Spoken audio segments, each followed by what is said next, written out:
Stoepkrijtactie Petrusbande. Nieuwe brug Defensiekanaal.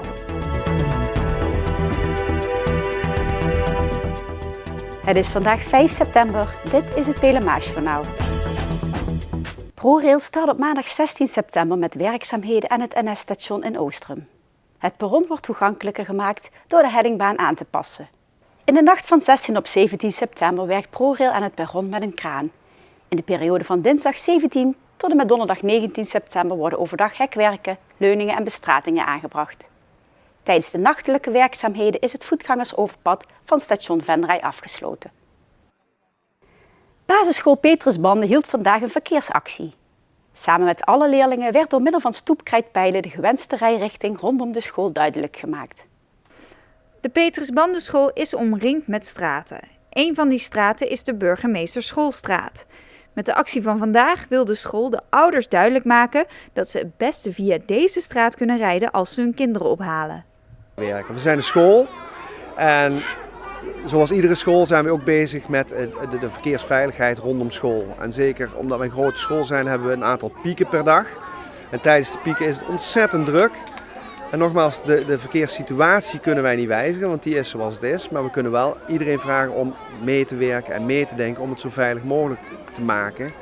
En dat is wat we met z'n allen willen, het zo veilig mogelijk maken voor de kids. De Petrusbandeschool ligt in het centrum en er is weinig parkeergelegenheid.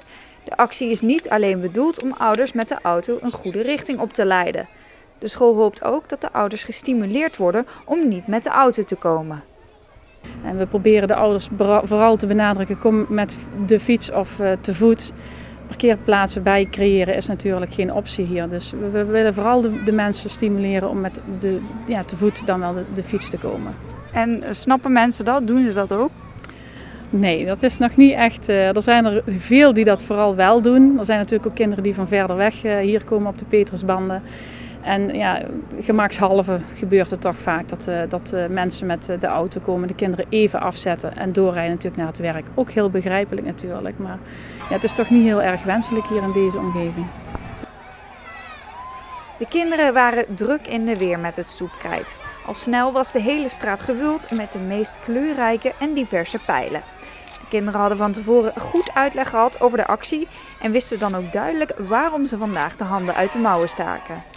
We zijn aan het krijten op de straat, omdat het heel druk is op school altijd. Ja, met de auto's en zo. Want hoe gaat dat normaal met de auto's? Het is altijd wel druk voor de school als je hier naartoe fietst of zo. Wat ben je vandaag aan het doen hier? Pijlen aan het tekenen. En waarom doen jullie dat? Dat de mensen weten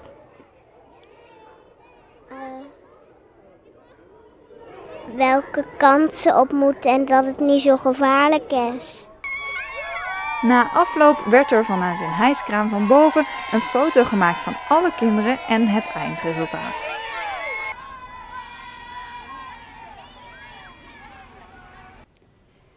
De gemeente Venray gaat als bezuinigingsmaatregel 950 bomen kappen.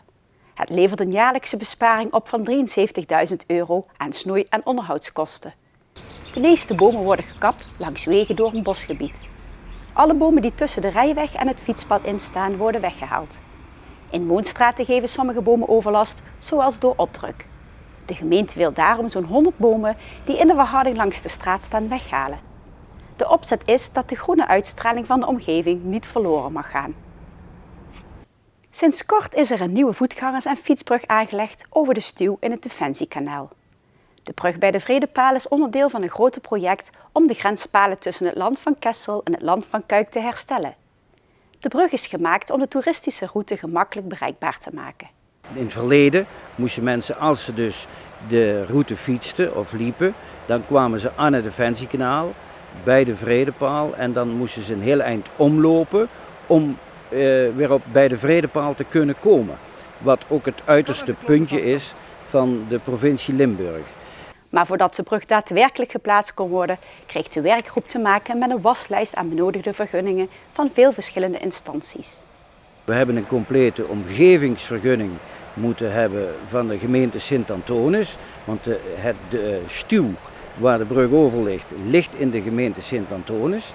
Dan hebben we nog een privaatrechtelijke vergunning moeten hebben van het waterschap A en Maas uit den Bosch, want die zijn eigenaar van de grond eronder.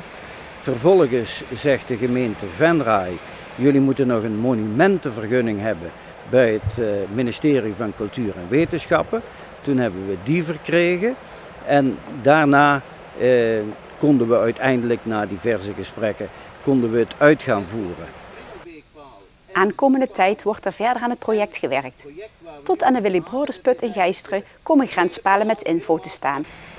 Daarnaast zijn er in het gebied diverse geocaches. De officiële opening van de brug over het Defensiekanaal is eind oktober, begin november. Tot zover dit Pelemaasjournaal. Tips kunt u mailen naar de redactie. Deze uitzending wordt herhaald tot en met vrijdag 12 uur 's middags. Morgenavond is er weer een nieuw journaal. Weer of geen weer, bij ons is het altijd vakantieweer. Aankomende nacht verloopt onbewolkt. Er kunnen enkele mistbanken ontstaan. Morgen overdag is het zonnig en wordt het tropisch warm. In de namiddag wordt het zo'n 32 graden. Ik wens u een fijne avond en heel graag tot morgen.